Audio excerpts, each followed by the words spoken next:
Hi viewers, welcome to our channel. RCB victory parade అనేది విషాదకరంగా మారడం చూస్తున్నాం. అంటే తొక్కిస్లాట్లో చాలా మంది చనిపోయారు, చాలా మంది గాయాల పాలయ్యారు. అంటే 18వ సీజన్లో కప్పు కొట్టడం అనేది అభిమానుల ఆనందానికి అంతే లేకుండా పోయినప్పటికీ ఇటువంటి ఘటన అనేది ఇప్పుడు వాళ్ళు సెలబ్రేట్ చేసుకోకుండా కూడా మారిపోవడం చూస్తున్నాం. అసలు ఏం జరిగింది ఈ పరేడ్లో? ఎవరిది తప్పు ఉంది? కొంతమంది గవర్నమెంట్ని విమర్శిస్తున్నారు, ఇంకొంతమంది ఆర్సీబీ మేనేజ్మెంట్ని విమర్శిస్తున్నారు. ఫ్యాన్స్ అత్యుత్సాహమే దీనికి కారణమని వాళ్ళపైన విమర్శలు వస్తున్నాయి, అటు ప్లేయర్స్ పైన విమర్శలు వస్తున్నాయి. అసలు ఏం జరిగింది, ఎవరిది తప్పు ఉంది? ఇప్పుడు ఇదే అంశం మీద డిస్కస్ చేయడానికి ప్రజెంట్ మనతో పాటు సీనియర్ జర్నలిస్ట్ అరవింద్ కొల్లి గారు ఉన్నారు. వారిని అడిగి తెలుసుకునే ప్రయత్నం అయితే చేద్దాం. నమస్కారం సార్. చూస్తున్నాం సార్, నేనంతా కూడా ఆ సెలబ్రేషన్ మూడ్ అంతా పోయి విషాద ఛాయలు అయితే అక్కడ ఉండడం చూస్తున్నాం. చాలా మంది తొక్కిస్లాట్లో చనిపోయారు, గాయాల పాలయ్యారు.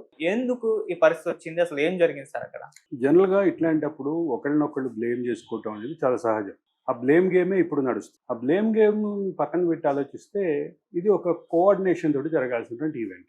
ఐ హోప్ మీకు గుర్తుంటుంది, ధోని ఆధ్వర్యంలో మనం T20 వరల్డ్ కప్ గెలిచినప్పుడు భారీ ర్యాలీ తోటి ఒక స్టేడియం కాదు, మొత్తం బాంబే అంతా ఊగిపోయింది. ఆ ఎమోషన్ అట్లా ఉంది. ఇక్కడికి వచ్చేసరికి ఒక ప్రధానంగా చెప్పాల్సినటువంటి అంశం ఏంటంటే, ఆ స్టేడియం కెపాసిటీ తక్కువ, 35,000 మంది అంటున్నారు. కానీ 35,000 మంది స్టాండ్లో సిట్టింగ్, గ్రౌండ్లో సిట్టింగ్, గ్రౌండ్లో స్టాండింగ్ మళ్ళీ వేరు. సరే, అది కలిపిన ఒక 50,000 మంది. కానీ అక్కడ గ్యాదర్ అయిన వాళ్ళ సంఖ్య చూస్తే మామూలుగా లేదు. రెండోది, జనరల్గా ఒక జియోగ్రఫికల్ కండిషన్ ఒకటి సార్ చూస్తే, ఆ ప్రాంతం మామూలుగానే చాలా క్రౌడెడ్ ప్రాంతం. సచివాలయం అక్కడే ఉంటుంది, గవర్నర్ కార్యాలయం అక్కడే ఉంటుంది, విధాన సౌధ అక్కడే ఉంటుంది, మరో పక్కకు వస్తే స్టేట్ సెంట్రల్ లైబ్రరీ ఉంటుంది, హైకోర్టు ఉంటుంది, ప్రెస్ క్లబ్ ఉంటుంది, కబ్బన్ పార్క్ ఉంటుంది. ఇవన్నీ కబ్బన్ పార్క్లో భాగంగా ఉంటాయి. అంటే ఒకవైపు ఏమో విధాన సౌధ అనే ప్రభుత్వ కార్యాలయాలు, మంత్రుల కార్యాలయాలు, ముఖ్యమంత్రి కార్యాలయం, గవర్నర్ కార్యాలయం, అవన్నీ ఒకవైపు ఉంటే, మరోవైపు ఇది ఉంటుంది. ఇంత క్రౌడెడ్ ప్రాంతంలో, ఈ క్రౌడెడ్ ప్రాంతానికి సుమారుగా ఒక 1/2 కిలోమీటర్లు, 3/4 కిలోమీటర్లు దూరంలో స్టేడియం ఉంటుంది. ఆ స్టేడియంని విధాన సౌధాన్ని కలిపే మార్గాన్ని అనిల్ కుంబ్లే మార్గం అంటారు. అనిల్ కుంబ్లేకి గౌరవార్థం ఆ రోడ్డుకి అనిల్ కుంబ్లే పేరు పెట్టారు. ఇంత హెక్టిక్ ట్రాఫిక్ ఉండేటటువంటి చోట, అదే సందర్భంలో క్రౌడ్ మేనేజ్మెంట్లో ఎక్కడ అటు ఆర్సీబీ మేనేజ్మెంట్ కానీ, ఆర్సీబీ మేనేజ్మెంట్ ఇచ్చినటువంటి ఒక ట్వీటే దీనికి అంతటికి కారణం అనేటటువంటి విమర్శలు కూడా వినిపిస్తున్నాయి. సో క్రౌడ్ మేనేజ్మెంట్ కంటే ముఖ్యంగా అసలు క్రౌడ్ని వచ్చేలాగా భారీగా వచ్చేలాగా చేసినటువంటి ఆర్సీబీ అంటూ ఆర్సీబీ మేనేజ్మెంట్ మీద విమర్శలు వస్తున్నాయి. అయితే ఒక విషయం మనం ఇటీవల మాట్లాడిన ఒక వీడియోలో మాట్లాడుకున్నాం, హాట్ ఫేవరెట్గా దిగకుండా ఈసారి ఫైనల్కి వచ్చింది అని. ఇది ఒక అంశం అయితే, హాట్ ఫేవరెట్గా దిగిన అనేక సందర్భాల్లో ఆర్సీబీ సరైనటువంటి పెర్ఫార్మెన్స్ చూపించలేదు. 17 సీజన్లో దాదాపు 5-6 సీజన్లో హాట్ ఫేవరెట్గా ఉంది. కానీ ఎక్స్పెక్టేషన్స్ బాగా ఉండినాయి అప్పుడు, కానీ విజయం దిశగా వెళ్ళలేదు. ఈసారి హాట్ ఫేవరెట్గా లేకుండానే విజయం దిశగా వెళ్ళినటువంటి పరిస్థితి కనిపిస్తుంది. ఇవన్నీ ఒక పక్కన ఉంటే, ఒక భారీ ఎమోషన్. అంటే వాళ్ళు ఎంతకాలం నుంచి వెయిట్ చేశారు, ఈసారి కప్ నమ్మదే అని, అంటే ఈసారి కప్పు మనదే అనే నినాదం, ఈసారి కప్పు మనది అనే వాస్తవం. ఈ రెండింటి మధ్య ఎంత ఎమోషన్ డ్రామా నడిచింది, ఎంత ఎమోషన్ ప్లాట్ఫామ్గా మారింది. బెంగళూరు మొత్తం ఆ రోజంతా ఇట్లా ఊగిపోయింది అనేది అంచనా. ప్రతి ఒక్కరు, సామాన్య గృహిణుల నుంచి మొదలుపెట్టి కంపెనీల సీఈఓల వరకు ఆ స్ట్రీమ్లో ఎవ్వరూ కాదనకుండా అందరూ దాంట్లో భాగస్వాములు అయ్యారు. భాగస్వాములు అవ్వటమే కాదు, వాళ్ళని ఆ రకంగా నడిపించింది అనేటటువంటి పరిస్థితి. ఇక్కడ ఇటువంటి పరిస్థితిలో క్రౌడ్ మేనేజ్మెంట్ ఎంత జాగ్రత్తగా ఉండాల్సినటువంటి ఈ సంస్థలకు సంబంధించిన సమన్వయం కూడా ప్రధానంగా ప్రశ్నార్థకంగా ఉంది. ఈ ప్రశ్నార్థకంతో పాటు ఎవరెవరి వైపు అయితే వేళ్లు చూపిస్తున్నాయో వాళ్ళందరూ కూడా ఈ సంఘటనకి బాధ్యత వహించాలి. రెండోది, హైకోర్టు కూడా కొద్దిసేపటి క్రితమే ఒక విచారణ కూడా ఆదేశించింది. కాబట్టి దీనిపైన విచారణ అనేది జరుగుతుంది, అంత మామూలే. కానీ ఈ క్రౌడ్ మేనేజ్మెంట్లో ఖచ్చితంగా ప్రతి వాళ్ళ వైఫల్యం కనిపిస్తోంది, ప్రతి సంస్థ యొక్క వైఫల్యం కనిపిస్తోంది. కాబట్టి ఈ కోఆర్డినేషన్ అన్ని సంస్థల మధ్య, అటు ప్రభుత్వేతర క్రీడా సంస్థలకి సంబంధించినటువంటి ప్రతి ఒక్క సంస్థ కూడా భాగస్వాములు అవ్వాలి, బాధ్యత తీసుకోవాలి.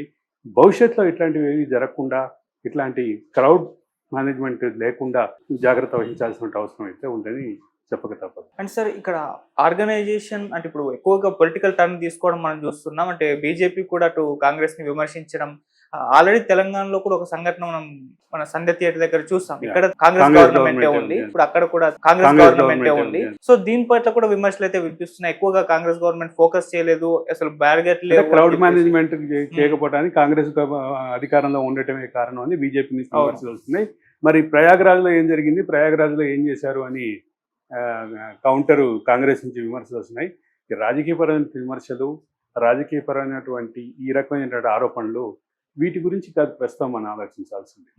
సంస్థలు, ఏ సంస్థలు బాధ్యత వహించాలి, ఏ ప్రభుత్వ సంస్థలు బాధ్యత వహించాలి, ప్రభుత్వ శాఖలు ఏ బాధ్యత వహించాలని ఖచ్చితంగా దీని మీద థరో ఎంక్వైరీ జరుగుతుంది. ఆ జరిగే క్రమంలో ఇప్పుడు భారత క్రికెట్ కంట్రోల్ బోర్డు ప్రపంచంలోని అత్యంత ధనిక సంస్థ.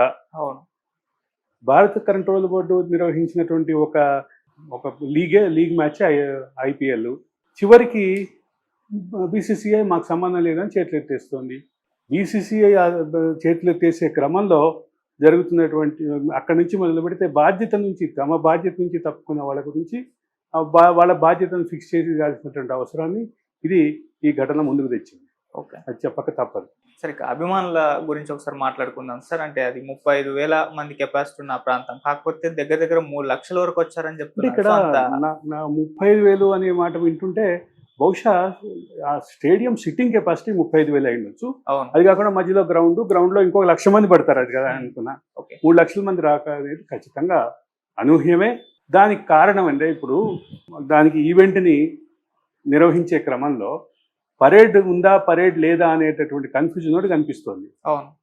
ఒక ట్విట్టర్ హ్యాండిల్ నుంచి పరేడ్ ఉంది, తొందరగా బెంగళూరు ప్రజానీకం కదలండి, మనం సెలబ్రేట్ చేసుకుందాం అనే ఉద్దేశంతో ఒక ట్వీట్ కనిపిస్తుంది. మరో పక్క దీన్ని నియంత్రించడంలో ఇబ్బంది అవుతుంది కాబట్టి స్వీయ నియంత్రణ పాల్గొని ఎక్కడి వాళ్ళు అక్కడే ఉండి టీంను అభినందించే కార్యక్రమంలో భాగస్వాములు కావాలి అని ట్రాఫిక్ పోలీసు ఇచ్చినటువంటి ఒక ట్వీట్ కనిపిస్తుంది.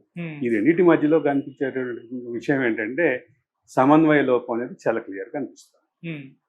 బాధ్యతని ఏ సంస్థ ఆ సంస్థకు బాధ్యత నిర్వర్తించడం, అదే సందర్భంలో సమన్వయంతో మిగతా సంస్థలతో సమన్వయం చేసుకుని నడిపించడం, ఈ రెండిట్లో పెద్ద వైఫల్యం కనిపిస్తుంది. కాబట్టి బహుశా దాని మీద థరో విచారణ జరుగుతుంది కాబట్టి జ్యుడిషియల్ విచారణ కూడా